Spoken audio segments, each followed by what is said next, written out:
Hello students, मैं विशाल गुप्ता आपका teacher. कैसे हो आप सब स्टूडेंट्स? इस वीडियो में मैं आपको बीकॉम का जो हमारा सब्जेक्ट है ऑडिटिंग एंड सेक्रेटरियल प्रैक्टिस का उसका चैप्टर नंबर 7 वाउचिंग कराने जा रहा हूँ। स्टूडेंट्स, इससे पिछले 6 चैप्टर मेरे चैनल की प्लेलिस्ट में चले जाइए, वहाँ पे फोल्डर है ऑडिटिंग एंड सेक्रेटरियल प्रैक्टिस का बीकॉम का, उसमें से बाकी चैप्टर कंप्लीट कर लीजिए। तो चलिए स्टार्ट करते हैं। Vouching. So vouching is concerned with the examining documentary evidence to ascertain the authenticity of entries in the books of accounts. Students, ये आप लोग वाउचिंग या वाउचर जिसको हम बोलते हैं वो आप +1 से पढ़ रहे हो कि बिना वाउचर के कोई भी एंट्री नहीं होती। ठीक है जी। सो वाउचिंग मतलब क्या हो गया? फिर वाउचर को वो एंट्री पे डालना, ठीक है, उसको रिकॉर्ड करने को हम क्या बोलेंगे? Vouching. So vouching is a technique used by an auditor to जज the truth of entries appearing in the books of accounts. So watching is a technique in which an auditor verifies authenticity and authority of transactions recorded in the books and on the basis of which submits a report. और उनके basis पे वो report submit करेगा, indicating that accounts are correct, free from errors and complete. Error और fraud नहीं है और वो कंप्लीट रिकॉर्ड है। So vouching mean testing the truth of the items appearing in the books of original entry. ठीक है बच्चों, चलिए अब हम आगे बढ़ते हैं। Objectives of vouching. Students, objectives of vouching क्या है? All the transactions which are connected with the business have been recorded in the books of accounts properly. ठीक है बच्चों, to verify that all the transactions recorded in the books of accounts are supported by documentary evidence. और third point क्या है बेटा? The voucher which support the entries are legally valid. वो legally भी valid है from the point of view that they are authenticate, कि वो सही है, जेन्युइन है, addressed to the business and properly dated, और प्रॉपरली डेटेड होते हैं। ठीक है बच्चों। और नेक्स्ट क्या है बेटा? टू वेरीफाई दैट कोई फ्रॉड या error has been committed. No fraud, कोई फ्रॉड एडमिट नहीं हुआ, ना ही कोई एरर हुई है, कमिट हुआ है, while recording the transactions of the books and accounts. The vouchers have been processed carefully through various stages of internal check system.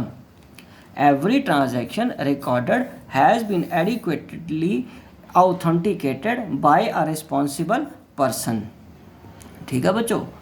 While recording the various transactions, whether distinctions has been made between capital and revenue items.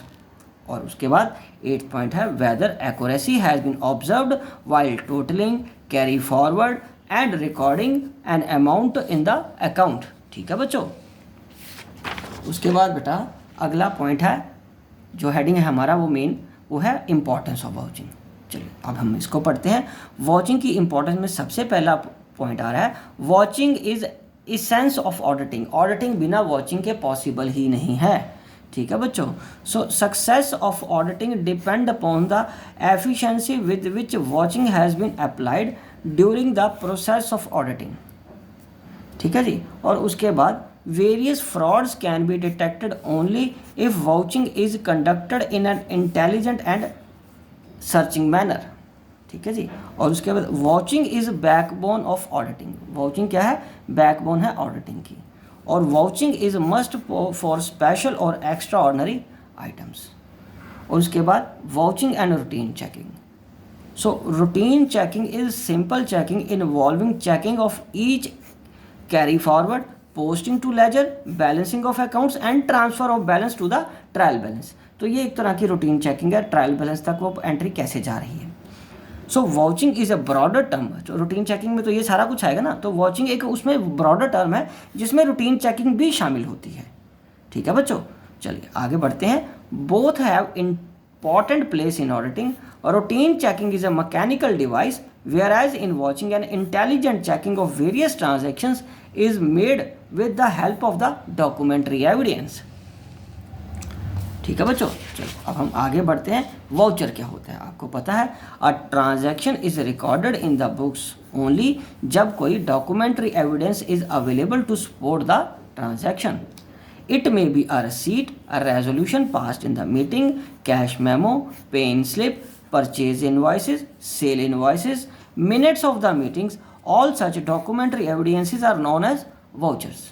So types of vouchers, primary vouchers and collateral vouchers. बच्चों primary vouchers कौन से होते हैं? When the written evidence is available in original it is known as primary vouchers. For example cash memo, purchase invoice. और उसके बाद when original voucher और evidence in original are not available, copies of such evidences are made available for the purpose of audit. ठीक है बच्चों,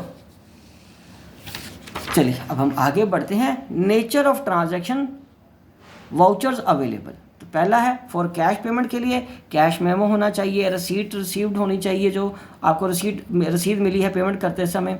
और cash receive की क्या होनी चाहिए वाउचर्स, उसके लिए आपके पास कार्बन कॉपीज़ होनी चाहिए रसीद की. कॉन्ट्रैक्ट्स एंड कॉरेस्पॉन्डेंस होनी चाहिए जिनसे पैसा लेना है हमने.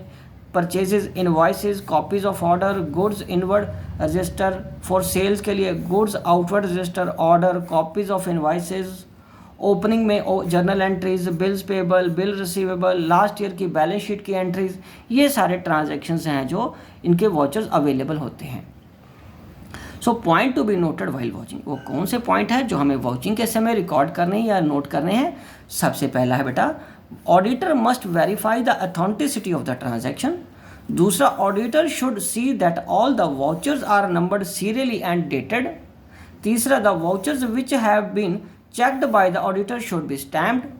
चौथा, alterations in the vouchers must be supported by concerned officers initials. ठीक है. और पांचवा, auditors should use specific ticks for vouching cash payment, receipts, purchases, sales etcetera. ठीक है जी. चलिए बेटा आगे है mechanised accounting. So these days various machines are used to facilitate recording and presenting accounting transactions.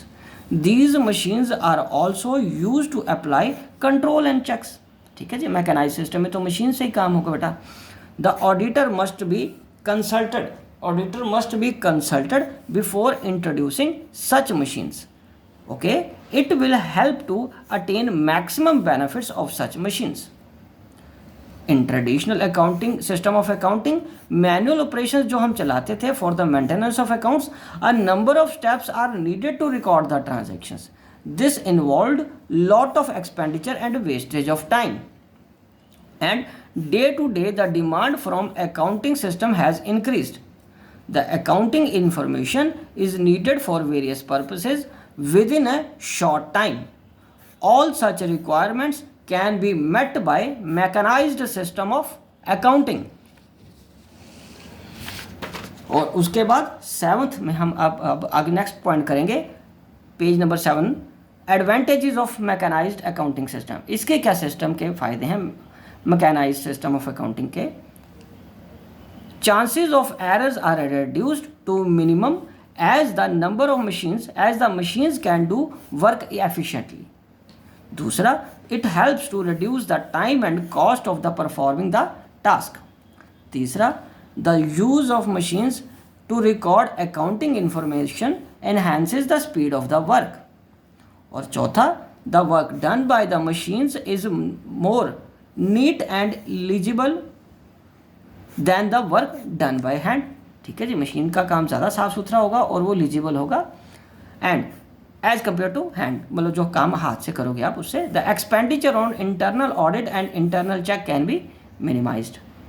अब बच्चों हम आगे बढ़ते हैं, वो है डिसएडवांटेजेस. सो डिसएडवांटेजेस में आ रहा है हमारा, once an error creeps in it becomes difficult to locate its source and rectification mechanised accounting में. दूसरा, the courts don't accept an evidence as loose cards and sheets maintained under it. तीसरा, the initial stages of recording the data is very risky, wrong data fed will present wrong results. ठीक है बच्चों. और उसके बाद usually such accounts are not understandable to the outsiders. ठीक है बच्चों. चलिए अब हम आगे बढ़ते हैं. Another limitation that entries are not supported by narration. Right हो. चलो अब लास्ट में हम करेंगे मैकेनाइज्ड अकाउंटिंग और ऑडिटर का क्या रोल रहेगा उसमें. So the procedure of audit remain same under the mechanised accounting. He must verify the initial stages of recording transactions, only the actual and authorized transaction shall be recorded. A thorough scrutiny of internal control system will be a great help to the audit work. He shall demand a certificate from some responsible officer of the organization that machines used were in order. ठीक है जी. One of the common mistake जो कि record होती है मिसकोडिंग, he shall take appropriate steps towards it. ही मतलब auditor को इसमें appropriate steps लेने हैं.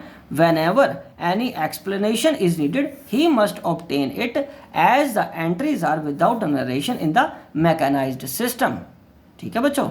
तो इसी के साथ ये चैप्टर कंप्लीट होता है. आई होप कि आपको अच्छे से समझ आ गया होगा. बच्चों मैंने बहुत सिंपल लैंग्वेज में लिखा है, आपको ट्रांसलेशन की भी बहुत बार ज़रूरत नहीं फील हुई होगी. ठीक है जी. तो आप इसको देख के अपने नोट्स कंप्लीट कर लीजिए और रिवीजन भी यहीं से कर लेना. Wishing you good luck.